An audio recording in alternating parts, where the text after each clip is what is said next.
There are so many books on Booktube being recommended that it can be quite overwhelming, and not every single one I find are worth the hype. So these are popular books that I think are worth the hype, but I mostly find myself recommending over and over again. They might not work for everyone, but most people seem to enjoy them. I will forever use every chance I get to recommend I Have Never Known Men. This book was my best book of 2022. I had read like 135 books that year, and that was my #1. I found myself questioning my life after I was done. It's quite short. You can read it in a day if you want to.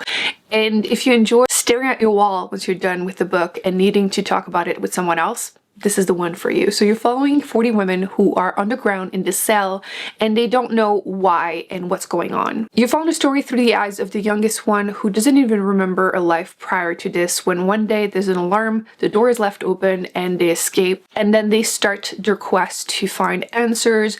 Do not go into this book hoping to get a lot of answers. It's mostly about humanity, about friendship, about love, about yourself. And I just really enjoy talking to other people about this book. You can have your own theories, and it's so short that it's really easy to convince other people to read it. It's definitely one of the ones I have made the most people read, even in real life. So I've gifted a lot of copies, and it's totally worth it. So if you enjoy these kind of like speculative fiction books, this is definitely worth a shot. A good book club book, actually. No matter what, everyone's gonna have an opinion. If you are currently in a reading slump and you enjoy fantasy, you have to read Blood Over Bright Haven. I absolutely adore this book. I had enjoyed Sword of Kaijin by the same author. I would have said that the first half took me a little while to get fully into it, but afterwards this was a 5-star.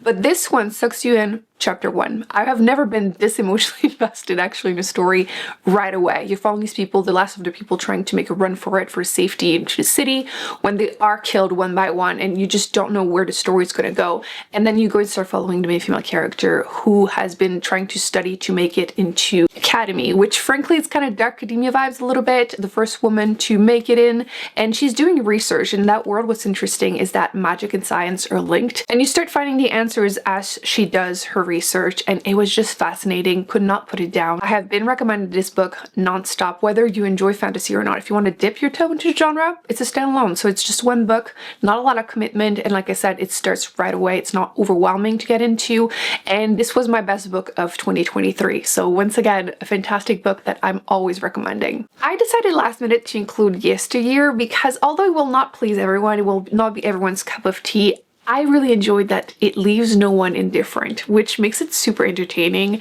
Again, a good book club kind of book. You will want to discuss it with a lot of people, myself included. I actually don't even have my copy right now because I let someone borrow it, and I will just let everyone borrow it because again, I need to talk about it with everyone. So you're following this tradwife influencer in the beginning of the book, and you're kind of seeing her appearing to have the perfect life, and she is sent back into the 18th century and trying to figure out what's going on.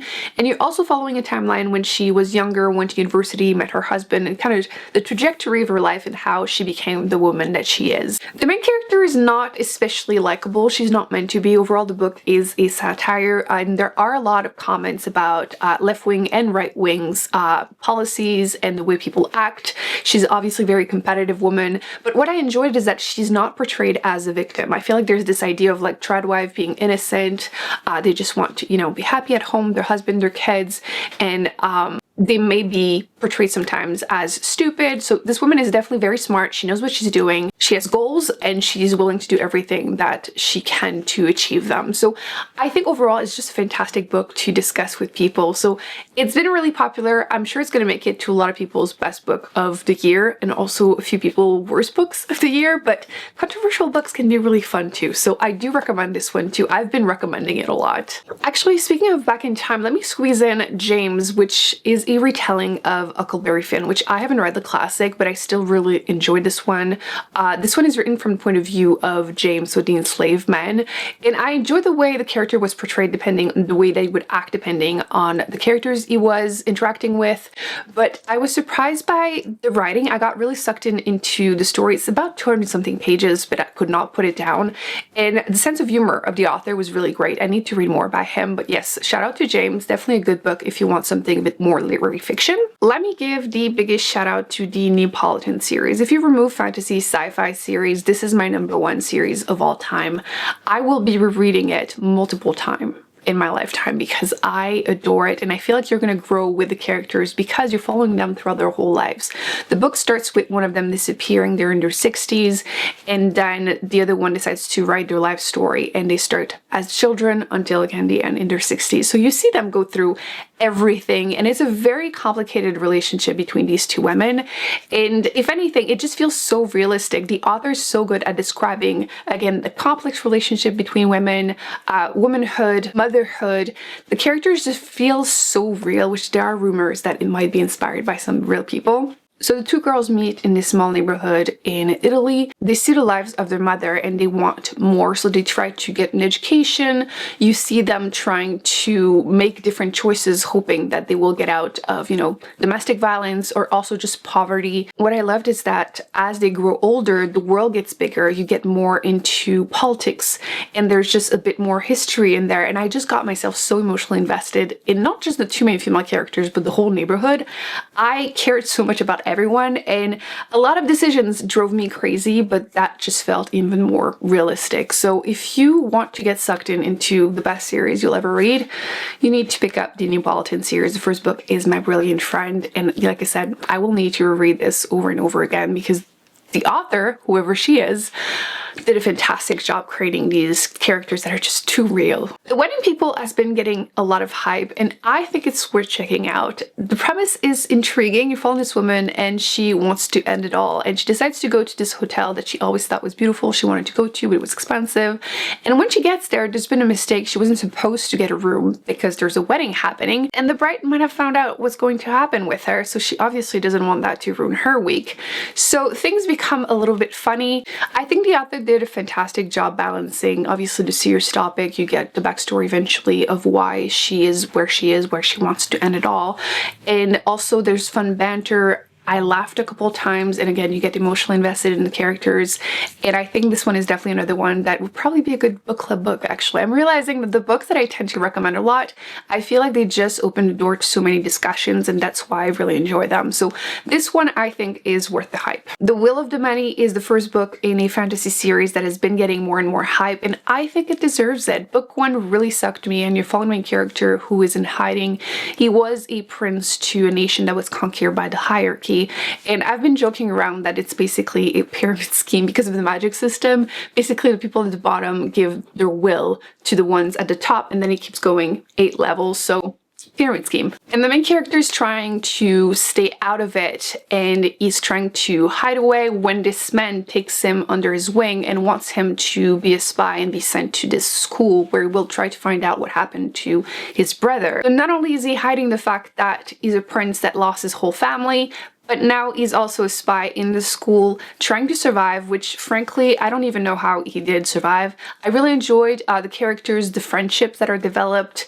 I am really intrigued about the world building, the magic system. Book 2 was also really interesting. And I'm really curious to see where the author is going to go with it. So at the moment, there are only 2 books that are out. So if you prefer to read a complete series, I would recommend his other one, which the first book is The Shadow of What Was Lost, which is also really fantastic. I really enjoyed some of the characters, definitely heartbroken by the ending of that 3rd book. So would recommend that one too. If you enjoyed being scared, fall is approaching. This is the perfect time of the year. I would highly recommend We Used to Live Here or The Caretaker by the same author. I loved both of them. I think both of them are worth the hype. Horror tends to be more hit and miss. Not everyone's going to have the same taste, but these one were creepy and I could not put it down. So We Used to Live Here, you're following this couple, these 2 women who just bought this house. When only one of them is at home, this family shows up and the man is like, hey, I used to live here, can we look around?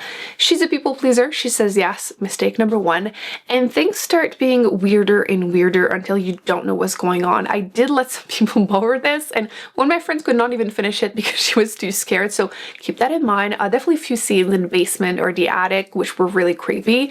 So what I enjoyed is that I never knew where the book was actually going. What I enjoyed is that I never knew where the story was going. Was it going to be paranormal? Is it ghosts? Is it demons? Is it science fiction?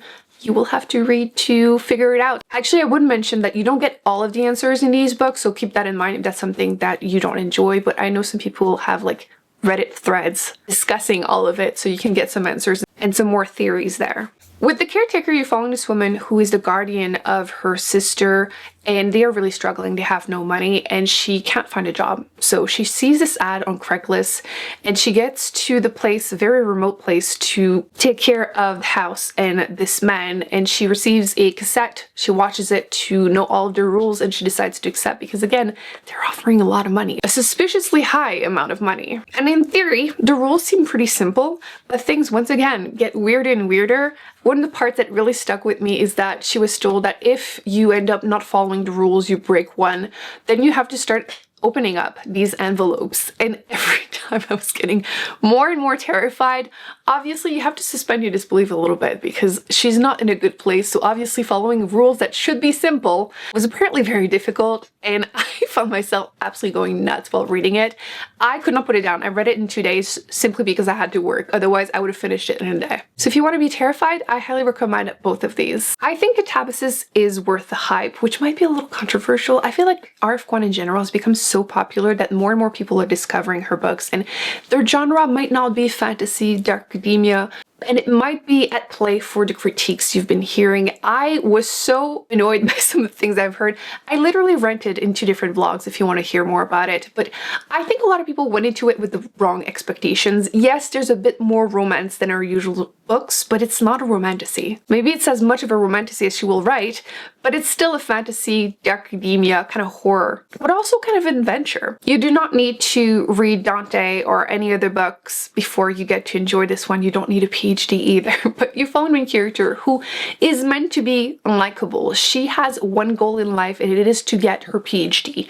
And she might have been responsible for sending her professor to hell. So obviously she needs to get him back because he's the only one that can get her that degree, and she has to highlight herself with her rival in school. So both of them go in hell, and frankly this felt like an adventure, kind of a fun book for R.F. Kuang. So she tries to go through hell trying to find her teacher, trying to find answers, and you get flashbacks of her life, which frankly for me were my favorite parts, her and the rival. I think it opened the door to some very interesting conversations, so I highly recommend Katabasis. Again, I think this is a fun book for her, and yes, it mentions Dante and refers to different things, but you don't need to have a PhD to enjoy this book, so I highly recommend it. I thought it was really interesting, and again, we're going towards fall, so I feel like Dark Academia is the perfect time to read it. I already know that The Everlasting will make it to my best books of this year because it really took me by surprise. I was so emotionally invested. It is technically, I guess, a romantasy,